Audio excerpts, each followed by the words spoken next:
Hi, everyone, and welcome to the live stream today. I am James from Ielts Insider, and as you can see on the screen, today's topic is going to be Ielts Speaking Part 3. So we are live on YouTube, Facebook, and Twitter. So please make sure you give the video a like. And if you haven't already, could you please subscribe to the channel?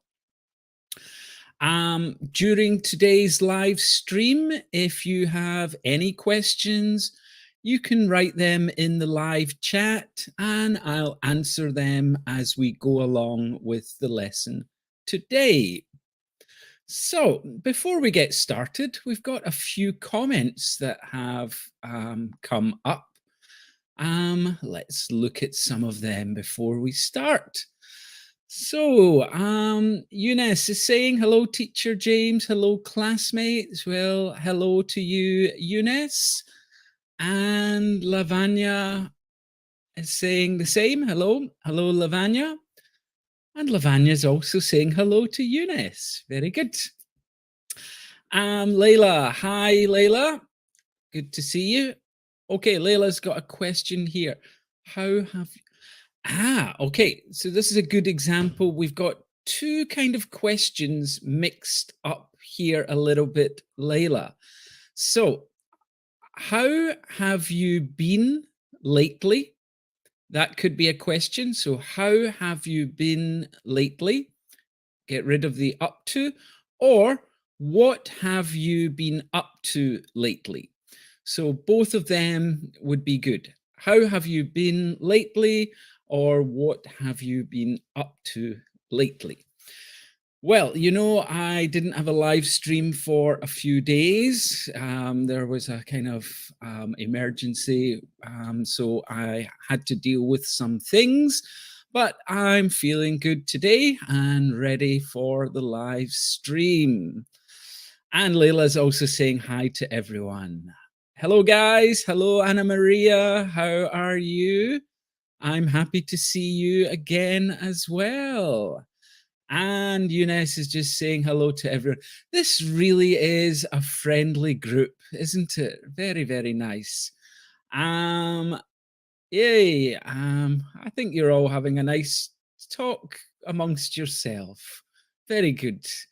And Eunice was saying here he's pretty good. Good. What have you been up to lately? So there we go. There's a good example of how we could use that question. What have you been up to lately? You are very welcome, Layla. Okay. So we've got through most of our comments to start with. It's great to see everyone. And we're going to go on with today's lesson. As usual, please feel free to write your questions at any time during the lesson. What we're going to be looking at today is part 3 of the speaking test. So we'll look first of all at the format. We'll look at some example questions and answers. And then I'll show you the kind of major difference between this part and the other two parts of the speaking test, which is an example conversation. And then there will be some useful tips at the end of today's lesson as well. So let's start with talking a little bit about the format. So as we know already, there are 3 parts to the speaking test. Parts 1 and 2 have been covered in other live streams. So if you haven't seen those yet, you can go on to the Ielts Insider channel and you can check out the live streams for parts 1 and 2. But today we are going to concentrate on part 3. Now, like the other 2 parts of the test, you will be graded on the 4 criteria: fluency and coherence, Your lexical resource, which we spoke about the other day, was the vocabulary, your grammatical range and accuracy, and your pronunciation. So let's start. Now, we talked about the last stream, we talked about part two. Now, the questions in part three are going to be related to the topic from part two. So, if you remember from part two questions, we had things about things that are important to you, a holiday you really enjoyed, an item you would like to buy. We had a possession that is important to you. We had lots of topics like those. So let's say the part two question is something you own that is important to you. Well, for part three, the conversation is going to be related to the part two question. So it could be about belongings, shopping, advertising, or values. So basically, all of these things are about things that are important to us. So these would be the possible topics that could get asked from this type of question in part two. Um, let's say in part two, the question was about a holiday that you really enjoyed. Well, part three topics would be related to that. It could be something like tourism or holiday destinations, leisure time, or travel. So they are all related. An item that you would like to buy. So that could then have a possible topic of shopping, advertising, consumerism, manufacturing, clothing. All of these topics are related to this. So that's something that is very important to remember for part three. It's going to be a similar topic that you've already discussed in part two. The thing is, you are going to go into more detail about that topic and you will be choosing a specific area. Now, I will be giving you some examples of questions later today. I will show you a part two question and then I will show you some part three questions and we will see how these are related. So, that's the first thing we need to know about part three. The topic will be similar to part two. In part three, you are expected to do similar things that you have to do in part one and three.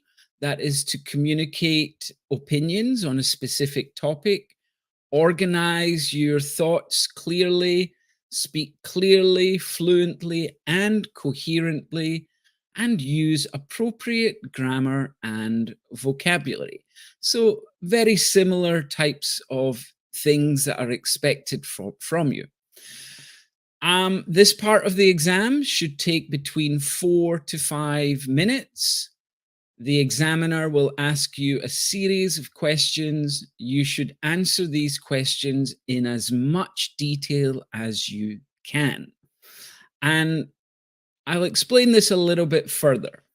So, when the examiner is asking you the questions in part three, they will have maybe 4 or 5 set questions that they must ask. However, once they ask one of those questions and you give a response, they can then ask an unscripted question based on your response. And I'll be giving you some examples of that later in the lesson. So, part three is much more conversational than the other parts of the speaking exam. You will have to be able to think quickly, respond to the answers, and expand your answers when you can. So, there's a lot of things going on in part three. Now, the amount of follow up questions that the examiner asks you will depend on how long your initial answer is.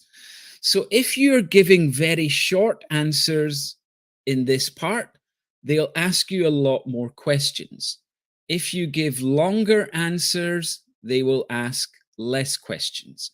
And again, I'll show you some examples about that in a few minutes. So, before we move on to the topics, we've got a lot of comments coming in. So, we'll just go through some of these. So, Asma is saying, "Hi, teacher James, how are you? I am very, very well. Asma, thank you for asking. Anna Maria, speaking is the hardest part for me. I don't think you are alone, Anna Maria. A lot of people have difficulty with the speaking part of the test. A lot of that is down to nerves and being in a kind of unfamiliar situation. You're going to be speaking to this person for the first time. You will never have met them before. So, yeah, I can understand this is a difficult part of the test. Eunice is saying, I was a little bit busy. I'm studying, but I don't want to miss IELTS lessons. Excellent. Very good. Hello, Robin. And Robin saying, hello, all. Very nice to see you in the stream, Robin. And Layla is saying, while speaking, I always make lots of mistakes and I feel a little nervous. Yep. Layla, I can understand this completely. I think the best way to deal with feeling nervous is just practicing as much as you can, trying to speak to as many people as you can. That's the only way that you're going to get over those nerves. But everybody's going to be nervous. It is a test. It is a difficult test. So yeah, try and find some ways to deal with those nerves.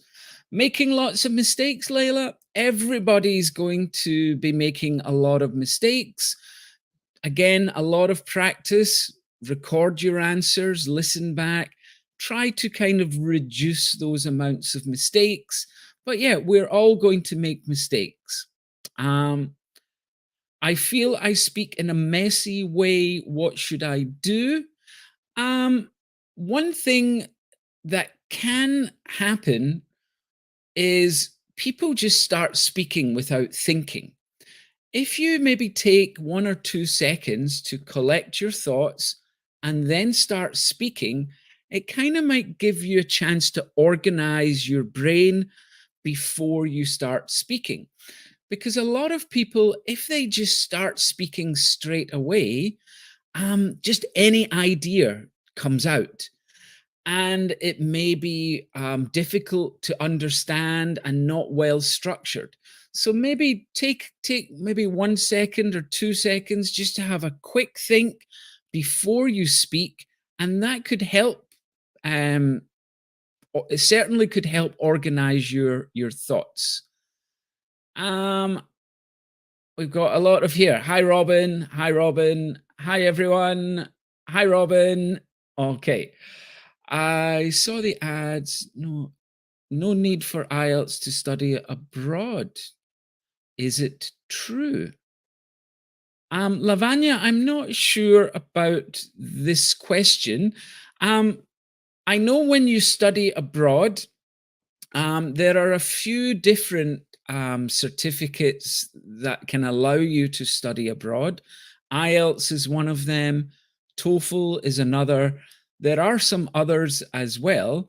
So you don't need IELTS, but usually to study abroad, you will need some certificate, whether it be IELTS or TOEFL or um, another type of certificate. If you are planning to study abroad, it is always a good idea to go to the country's website and find out exactly the requirements that they need if you do plan to study abroad.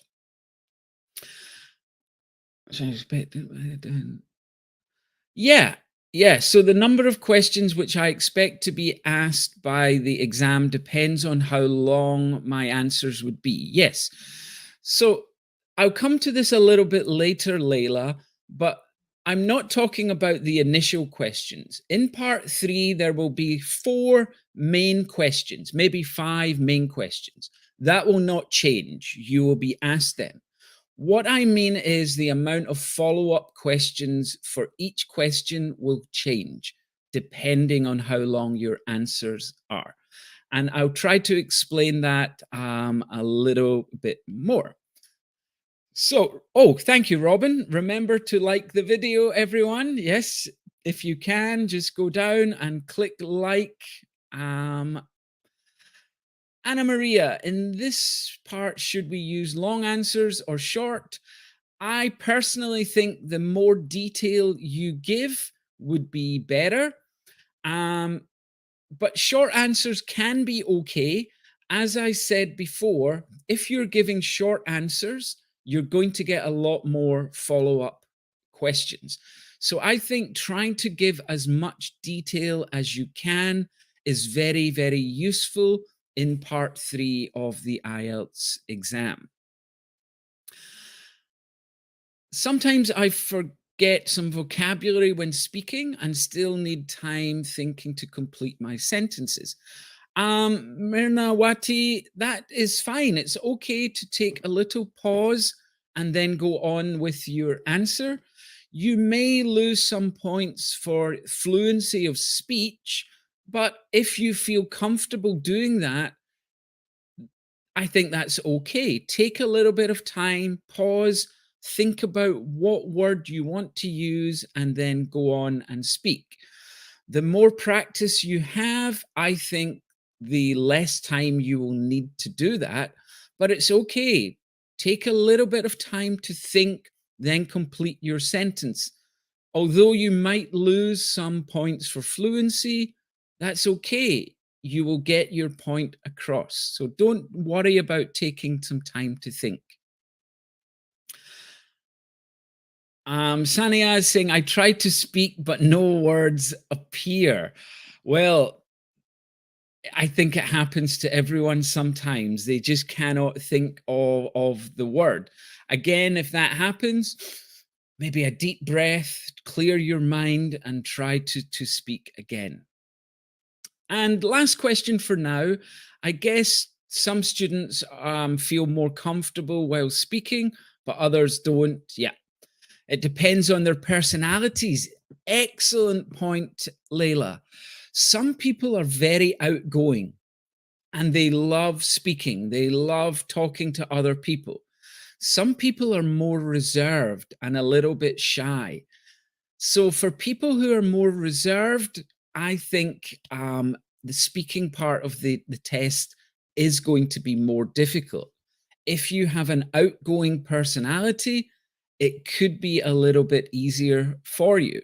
So, especially when it comes to being nervous, outgoing people will usually not be as nervous as shy people. So yeah, I think it can depend on your personalities. Now, that's not to say that a shy person can't do well in the speaking test. They can still do well on the speaking test even if they are shy and a little bit nervous. The more practice that you have, you can try to overcome those issues a little bit. Yeah, we just need to be calm and try to answer as detailed as we can. Excellent point, Anna Maria. Yeah, that's it, Layla. Record yourself as much as you can. The better you will feel during the exam. You will get used to the sound of your own voice. Yeah. And Minister, hi everyone. I'm a new subscriber to this channel.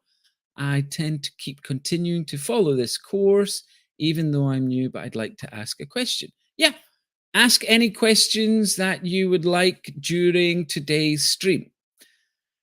Yes, Anna Maria, we need to speak in English as much as you can. Informal conversations, formal to interviews. Everything we can do. Exactly. The more practice, the better we will become. So let's move on. We've had a lot of questions there. Thank you, everybody, for your input with the questions and your answers. That's really great. So, from part two, we saw the types of topics that are going to come up: school, work, friends, even things shopping, possessions, hometown, technology, special events. So there's so many topics that can come up in this part of the exam. As we've talked about before, forget about trying to memorize answers. There's too many topics and too many possible questions that can come up. So it's much more useful to be spending your time learning conversational skills rather than trying to memorize answers. So many topics. Now, I thought the best way to try to give you an idea of what happens in part 3 is to look at a topic from part 2. So we're going to look at a question about travel that comes up in part 2 of the exam. So this will help you understand how the questions in part 3 are related to the question you answered in part 2. So, again, here's a question about travel. Describe a city you have visited that you like very much. You should say what its name is and where it is, when you visited it, why you liked it, what the major attractions in this city are. So there is a part 2 question. So if we've had this question in part 2, we should be thinking, well, part 3 is going to be either about cities or travel or attractions. It's going to be something like that because part 3 will be related to this topic. So then let's look at some example questions then. So I have included 5 questions here. So as I said before, usually the examiner will ask you 4 or 5 main questions. These are the ones they would definitely ask you. So we've got, in your opinion, what makes a city a good one to live in? So here we had to describe a city we visited. So this question here is completely related to that question in part 2. Another question here: what are the advantages of living in a city? Then they might say something like, let's move on from the positive aspects of cities to the negative aspects of cities. And then there's some more questions. In your opinion, what are the negative aspects of crowded cities? How can governments improve living standards in crowded cities? What about air quality? What can people do to improve the air quality in the city? So, here, all of the questions are related to the idea of cities, which was the question from part 2. So we'll notice here the questions in part 3 are a little bit more detailed. They're looking to go into this topic and get a lot of different ideas about this topic: positives, negatives, things we can do to improve, and even going into something like pollution or air quality. So a lot of detail will be in this part. We have to really go into the topic and try to give as much of our opinion as we can about it. So before we go on to showing an example conversation, let's see some of your comments. Okay, yeah, that's a great idea, Lavanya. When each of you have free time, come and talk to each other. Yeah, it's a great way to practice. Eunice is saying, I think speaking is like workout. We need to practice or exercise a lot before the test. I think doing some simulations would help to improve speaking skills. Excellent advice here, Eunice. It is exactly like working out. If you practice English for 1 hour a day, every day, you will get a little bit better. Just like if you go on to the gym for 1 hour a day and work out, you will get a little bit fitter. If you do 2 hours a day, well, that improvement will be a little bit faster. But the important thing is making it regular every day. Even if you only have time for 1 hour or even 30 minutes to study, getting into the routine of studying every day, it is a lot like exercise. Everything works. Even when you're speaking, your muscles in your mouth will make the shapes of English much easier. The Your native language will have different mouth shapes to English. By practicing English, you are exercising the muscles in your face. So it's so important to practice regularly. It's difficult not to think first in the native language before making the sentence in English. Julio, yes, this is something that comes with practicing. The more you practice, the more regular you practice, the quicker those thoughts will go from your native language into English. And then eventually, English will come first. Well, maybe at the same time. But yeah, it is really difficult to not think in your native language first, Julio. Yeah, I agree with that. Do you think reading newspapers would help me?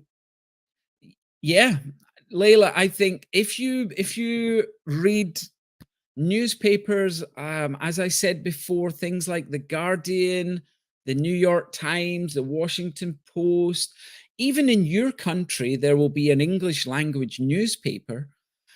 There's always in the newspaper, you'll get a business section, there will be a sports section, there will be finance, there will be entertainment, there'll be society, there'll be culture. Newspapers always have a wide variety of topics.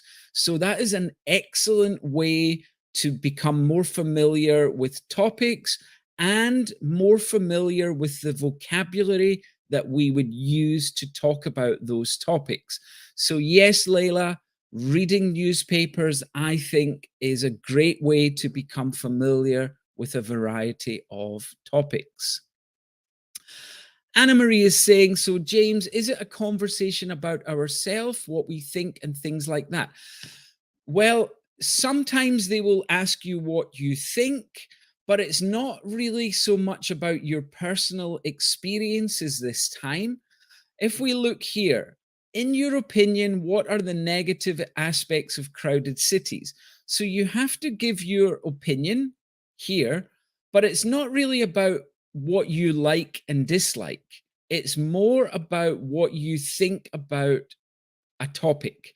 It's it's not like, oh, I like crowded cities. Crowded cities are great. No, we would have to kind of go into detail about the topic rather than going into detail about how we feel about the topic. So it's not just a conversation about ourselves. The main focus will be the topic here, not really our experiences of that topic. A few more. Yeah, we need to work out our speaking muscles more and more. Let's join the speaking gym. Great idea, Eunice. Very nice. Um, yeah, my English is not good. I've learned it self-educated. Very well done. But now I'm in a place where they speak Spanish, so I can't find someone who speaks English so that I can practice in order to improve. Well, if you go into the link in below the video, you'll find the WhatsApp group. There are lots of people in our WhatsApp group. Possibly you can find some partners there who would be willing to do some speaking practice in English with you. Um, why only 1% of people succeed? I'm not sure what you mean by this. Um, yeah, could you try to clarify that a little bit more, Kumar? And Lavanya, every day I go to the English gym. Great. We need a deep knowledge, yes, or a deeper knowledge. Very good, Anna Maria. Okay, so let's go on and look at an example conversation.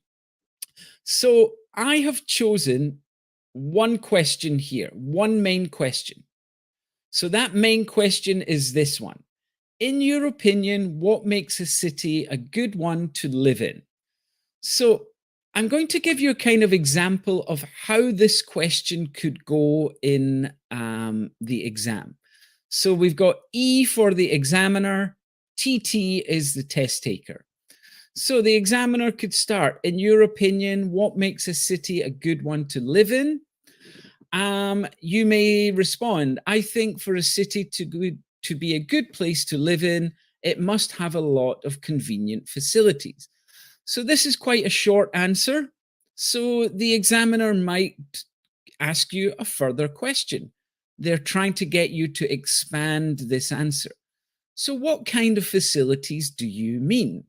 So, we're still talking about the same main question, but they're trying to get you to give more detail. So, you could have said, I'm talking about parks, cinemas, shopping centers, supermarkets, the kind of things that can make our lives more comfortable and enjoyable. So, again, this is a good answer. It's giving a little bit of detail, but maybe they want to find out a little bit more again. So, do you use these kinds of places often? Yes, I like to shop and eat out locally as it is a good way to support local businesses. So, this is kind of an example. This is just one question. Remember, they're going to be asking you 4 or 5 main questions, but within this first question, this is the type of conversation that you could expect. They're not just going to ask you one question and then you give a short answer and they go on to the next one. They want to try and get into some detail about it. So, this is a kind of example where you're giving short ish answers. They're going to be asking you a few more follow up questions. If we look at another example, we've got the question, in your opinion, what are the negative aspects of crowded cities? So you'll notice here the answers are a little bit longer this time. So the answers are giving a bit more detail. So the test taker says, I think the biggest negative aspect of living in a crowded city is the pollution. Crowded cities usually have a lot of vehicles, so there can be some problems caused by air pollution or smog. If anybody watched Robin's live stream a few days ago, you will be familiar with air pollution and the word smog. He covered these in his Ielts vocabulary for the environment. So they showing you how useful Robin's vocabulary lesson could be. We can use some of these words to describe the problem with the crowded city. So then you've talked about air pollution. The examiner might want to find out more about this. So, what kind of problems can air pollution lead to? It can be really dangerous for people with respiratory issues and can cause breathing problems for children. Also, it makes a city an unwelcoming place to be in. And then they maybe ask you a question about your city. How is your city affected by air pollution? And maybe your answer would be something like this. I'm quite lucky as I live in a smaller city and the air quality is quite good. So it doesn't really affect my standard of living that much. So, again, this is a kind of example how we go from one question here and they take that first question and they will ask you some follow up questions as well.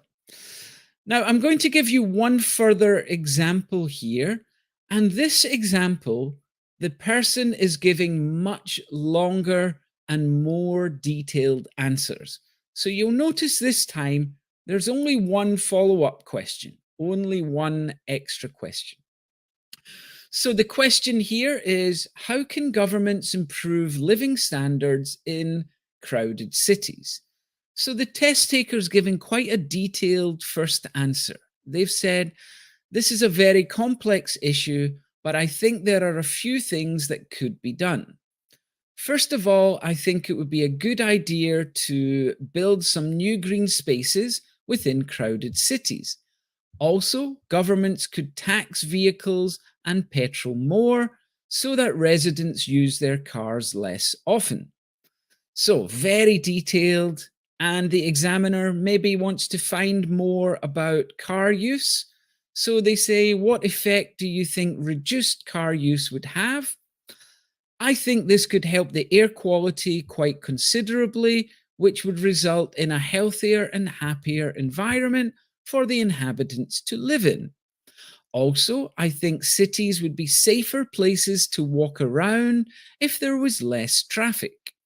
This is especially good for children as they can play more freely and parents do not need to worry as much about their safety. So, we can see if we're giving much longer answers, the examiner probably is not going to ask you as many follow up questions. In the exam, the examiner will have 4 to 5 minutes to, to ask all of their questions. So they're probably going to spend about 1 minute on each question. So again, if we look at these conversations, they're all probably between 40 seconds to 1 minute. That's how long it would take to do them in the exam. So, hopefully, this kind of gives you an idea of how you would expect this part of the exam to go. You have to be prepared for some extra questions. Whatever you say, they could link something in a further question. Again, so when you're getting the follow up questions, so important that you listen carefully to the question and focus only on what that question is asking. A lot of people in this part will tend to go off the topic too much and they just start talking about things that are not relevant to the question. Try to stay focused. It's okay to wander away from the topic a little bit, but always come back to the main topic of the question. They're wanting to find out how your ability is to go into detail in a topic. So stay focused on the questions they ask. So I think these examples are quite useful to show you how this part will sound, how this part will look in the conversation. So let's look at another topic. Another topic we have here is possessions. So here is part two. Describe something you own, which is very important to you.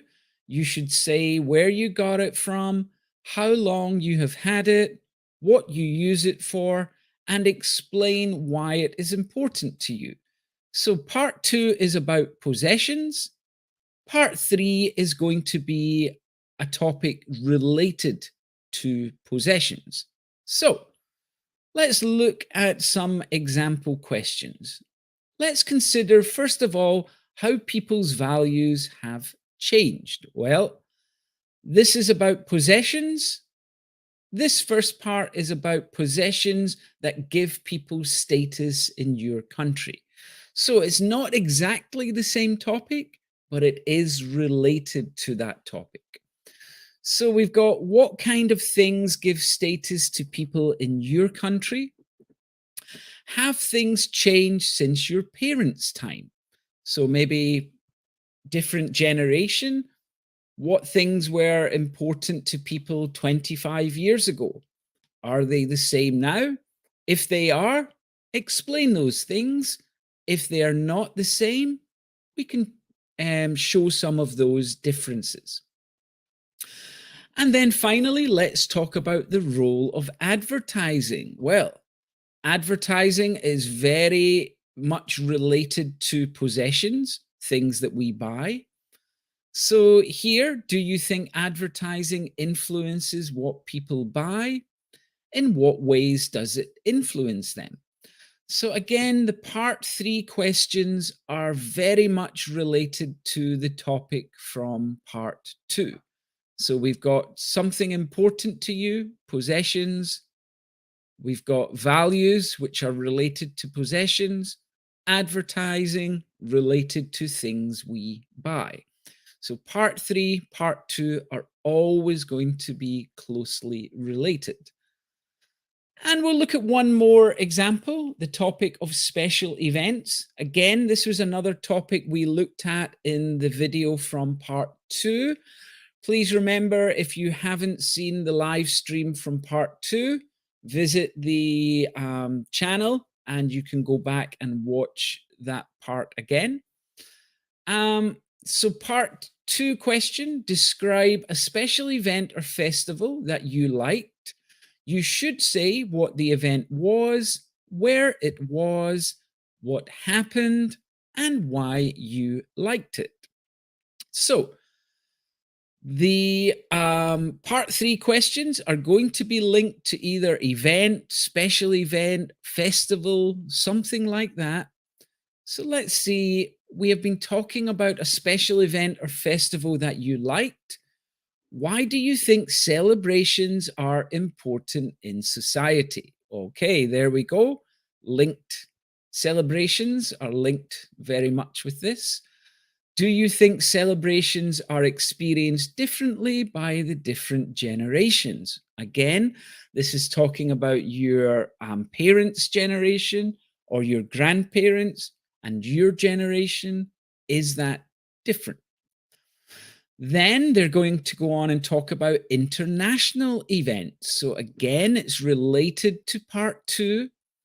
We've got, do you think international events help to promote cooperation and collaboration between countries?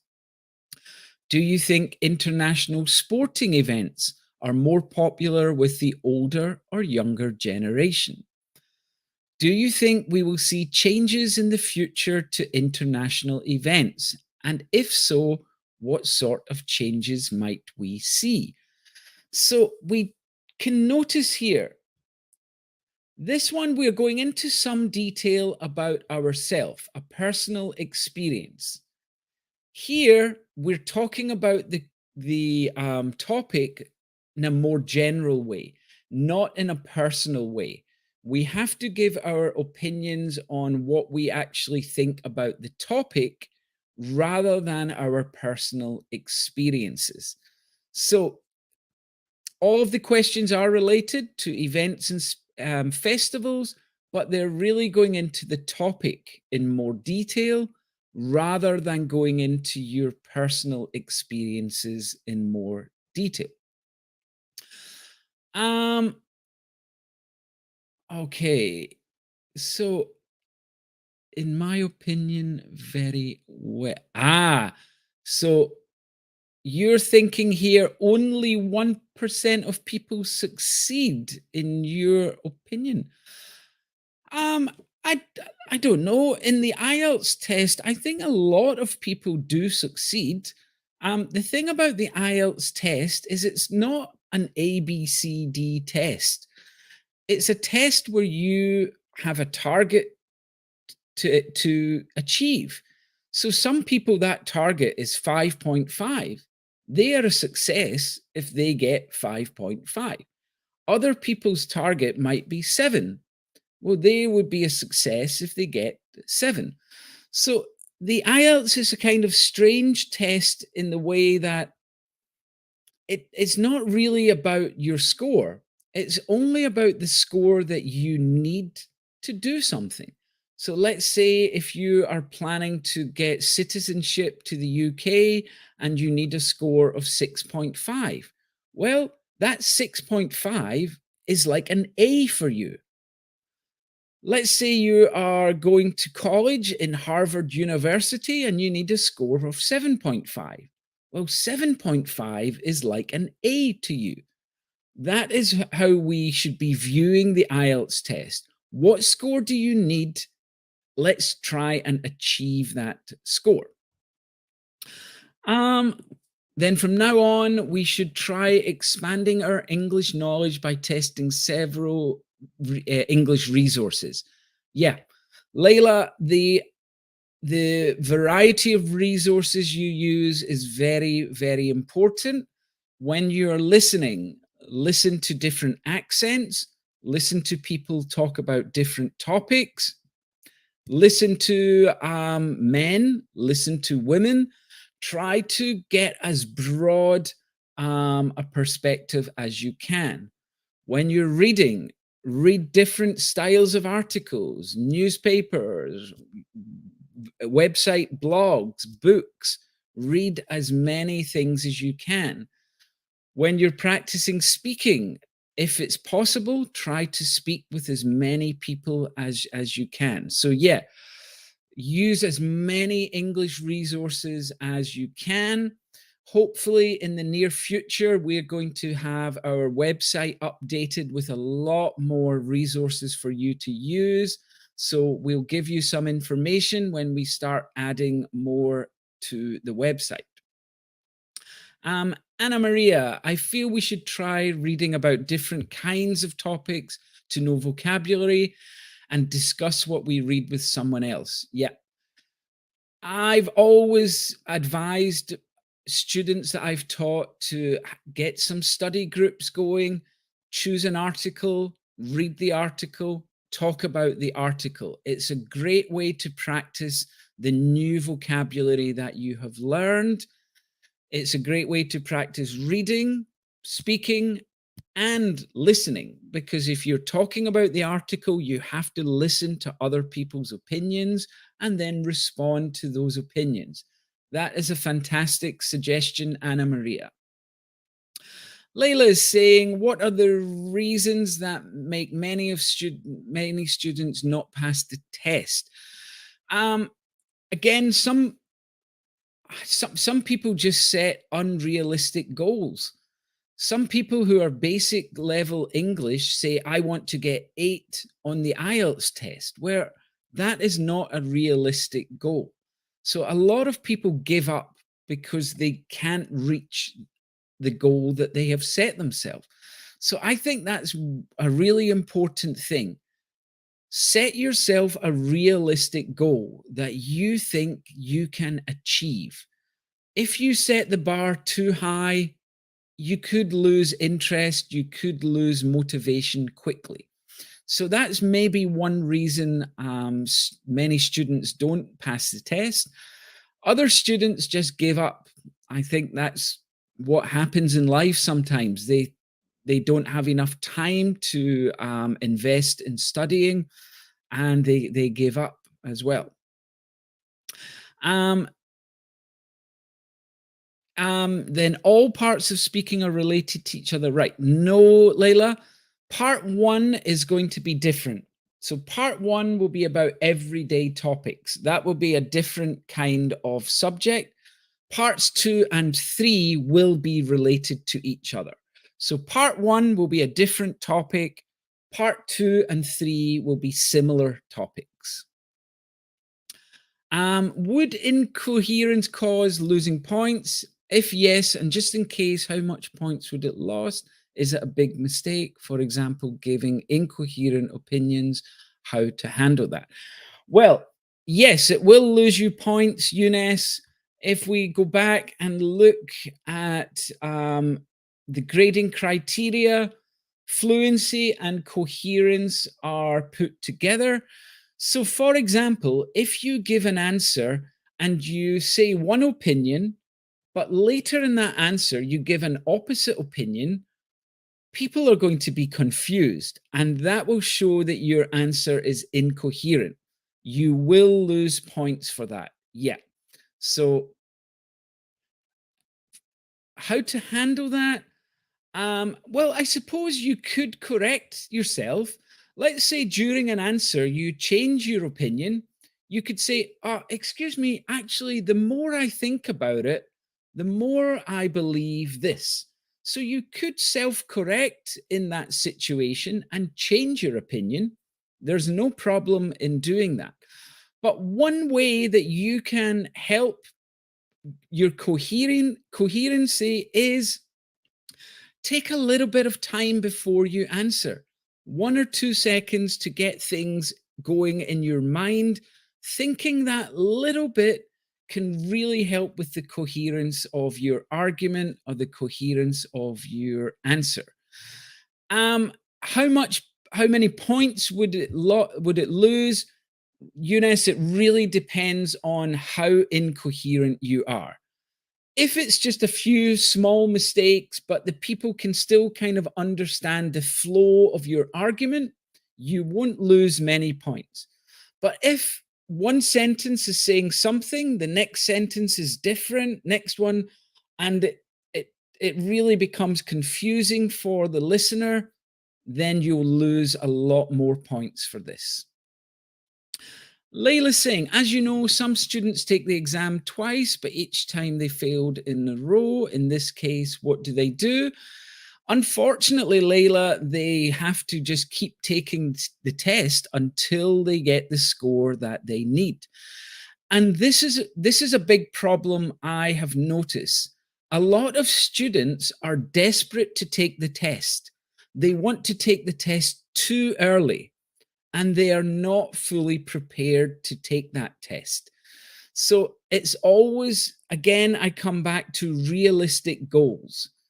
When are you going to be taking the test? If you're thinking, oh, next month, probably it's not going to be next month. Think about it. What do you need to do? So a lot of these people that are taking the exam twice, they just aren't prepared enough. I think that's one of the major problems. Do you have any tips for someone like me who doesn't have anyone to practice English in order to keep the level and even do any progress? We've talked about this before. Recording your voice is a good way to practice if you don't have a partner. Listen back to your answers and you can self correct. That I think that's probably the best way to practice English if there's nobody that you can speak directly to. Um, Joining groups like this is another great way to practice your English, maybe only in writing and chat.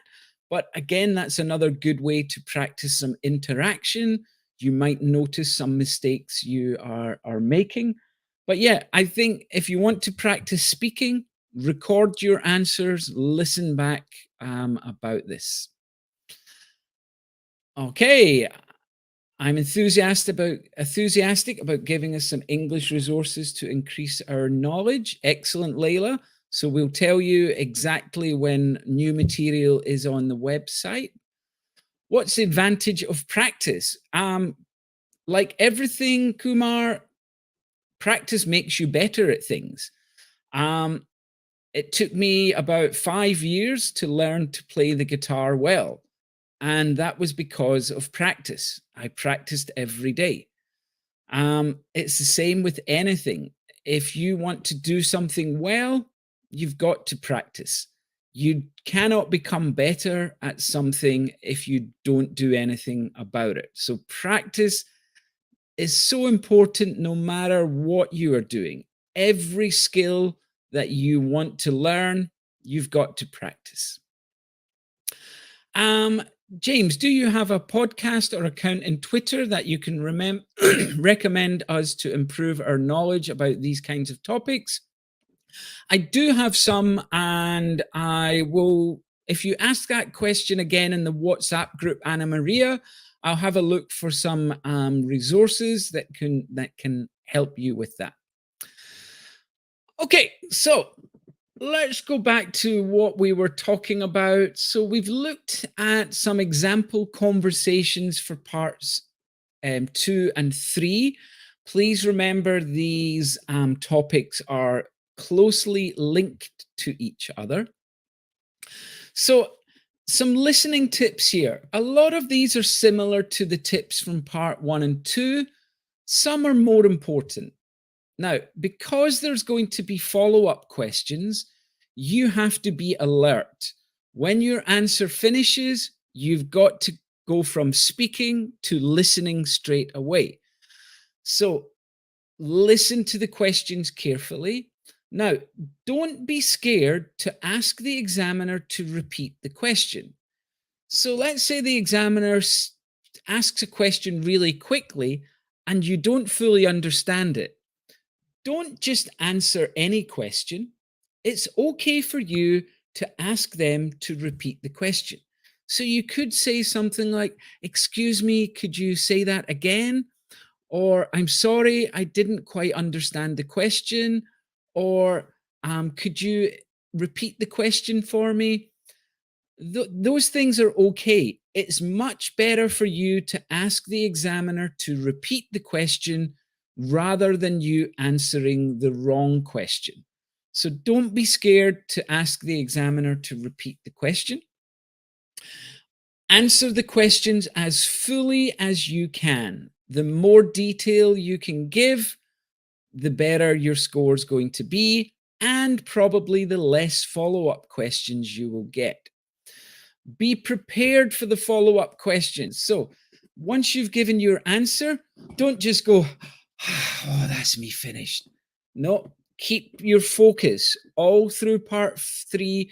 This is probably the most difficult part, is you're going to have to be focused for the entire 4 or 5 minutes. Be prepared. Make sure your answer is structured clearly. So, again, if you have to take 1 or 2 seconds just to think before you speak and get a clearer idea of what you're going to say, do that. Making a good structure to your answer is important. And like all of the speaking questions, don't try to memorize answers. It's just impossible to do it. Spend your time on developing your conversational skills, developing some language and vocabulary for speaking, developing your listening skills. All of those things are much, much more useful than trying to memorize answers. This is a waste of your time if you try to do this. Again, practice methods, trying to use a variety of vocabulary and grammar structures. Next week, I'm going to be doing a live stream on this topic. So, use of synonyms, using different grammar tenses to talk about the same subject. So, I'll be giving you some tips in a video next week about this, but it is good to always use a variety of vocabulary and grammar structures. We got some questions earlier on about how do you practice? Well, practicing with a partner. If you don't have a partner, record your answers, listen to them later, and also can be useful to write your answers down, check for some grammar mistakes, check that you are using a variety of vocabulary, check that you're using some different types of grammar structures. So, again, a lot of these tips are similar for parts 1, 2, and 3. Some of them are just a little bit different. Okay, before we go into the homework here, let's look at some questions. How do I find a group to enter? Well, if you look in the link in this video, you'll find our WhatsApp group. That's a great place to start. If you follow the link, you will have to fill in a short consent form, and then you can join the WhatsApp group. There's your first group that you can enjoy. You're welcome, Anna Maria. Layla is saying, for me, I tried many times to find other different materials to expand my English knowledge, but I can't find the good materials which are good for my level. Okay, Layla, again on the chat group, if you ask this question again, I think I can find some resources that you might find useful. Um, Grace is saying, how long do we need to answer the question in each part? 2 minutes. Do you mean just for part three? So for part three, um, the total time is 4 to 5 minutes. So I think if there's 4 questions, they'll probably spend about 1 minute on this question, 1 minute here, 1 minute here, 1 minute, 1 minute. So it'll be like a series of short conversations, short minute conversations. I think that's the best kind of way to look at it, I think. Um, what else did we get? Oh, you don't need to worry about it, Grace. Don't worry.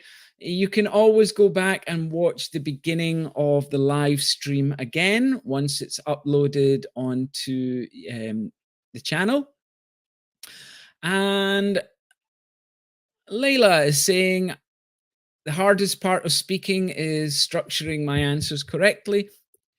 If you, that's a good thing, Layla. If you can recognize that as a weakness, that gives you something to focus on. So, yeah, if you're thinking structure is a weak part, that is maybe something you should be practicing. And again, practice that more and more. It's going to become more natural over time and it will get better. That structure will become easier for you as well. I guess we need to be natural and answer according to our knowledge. Yeah, it's very important. According to your knowledge, it's very difficult to talk about things that you don't know. So it's always a good idea to talk about things that you do know. What is your knowledge base? How can I talk about it? And yeah, be yourself, be natural. You are welcome, Grace. You are welcome, Layla. Anna Maria, we need too much practice to afford this. Unfortunately, yeah, a lot of practice is required. Okay, so we're going to move on. Oh, sorry, you're welcome, Julio, as well. We are going to move on, and I thought I would just give you 3 questions that you can do for homework today. So these questions, I would like you to post your answers in the comment section of the YouTube video. Now, what I'm looking for you to do with these questions is to kind of aim for this kind of answer or this kind of answer. I want you to try and give as much detail as you can about each of the questions. If you don't have time for that, it's okay for you to give shorter answers, maybe like this. But if you've got enough time, I would really like to see you giving some detail in your answers. So we're looking for something like these ones here. So the 3 questions we've got for today's homework. First one, what are the advantages of living in a city? Second one, do you think advertising influences what people buy? And the final one, why do you think celebrations are important in society? So I just want you to try and answer them as fully as you can. If you want, you can give some examples. Remember to try and vary your vocabulary and grammar structures if possible. So we should be posting all of these homework questions in the comment section of today's YouTube video. Okay, we've got a few more comments. So I think I'll leave these on the screen just now. And we are going to finish off there today. Now, just before we finish, I'm going to be reading a few of your comments. If anybody has any other comments, please write them just now. So we'll stay on the live stream for another 5 minutes or so. So if you've got questions, please write them now. So, what do we have? Eunice, thank you so much, teacher. I'm grateful for your help. I got many precious pieces of advice from you. Well, thank you very much as well, Eunice. I'm glad that you're finding these videos useful. Let's hope that you can learn some tips here and those things can help you prepare for when you're going to take that IELTS test. James, it will be great if you can suggest in the group articles to read. Yeah, I've got a few websites and few newspapers and things like that that I can direct you to. I think also I've got some different varying levels as well. So for people who are maybe struggling a little bit with more difficult reading, there are some more simplified websites that I can point you to. Lavanya is saying, thank you, Teacher James. You are very welcome, Lavanya. Anna Maria, it will be a long homework and a good challenge. Thanks, James. Yes, Anna Maria, as I said, if you don't have enough time to do full answers, it's okay for you to shorten them a little bit. But yeah, if you want to kind of practice what it would be like in the real test, try to give as much detail as you can. Now, I know this homework is a bit of writing, which is a bit strange for the speaking test. So something that you could do as well is just practice speaking your answers as well. Maybe don't read what you've written, just write something down, think about it, and maybe try and speak some answers and see how it sounds. But yeah, it will be a long homework and a good challenge, Anna Maria, and I think you are ready for that challenge. Thank you for all the information, especially how to enter the WhatsApp group. I just joined it. Excellent. So I will hopefully see you in the WhatsApp group later. Thank you very much. You did your best to explain this class. Thank you, Leila.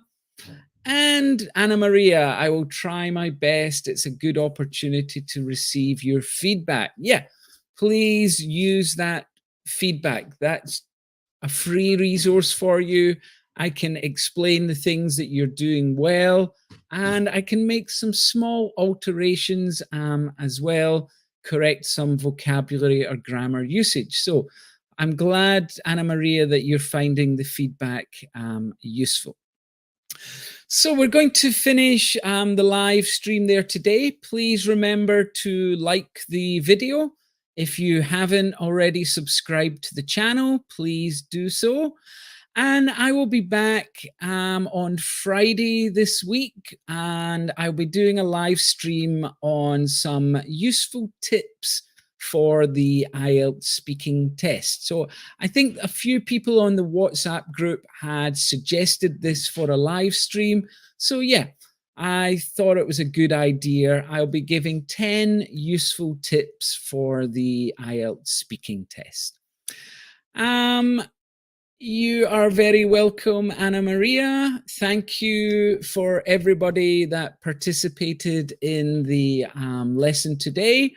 And I'll hopefully see you soon on the next live stream. Bye for now, everyone.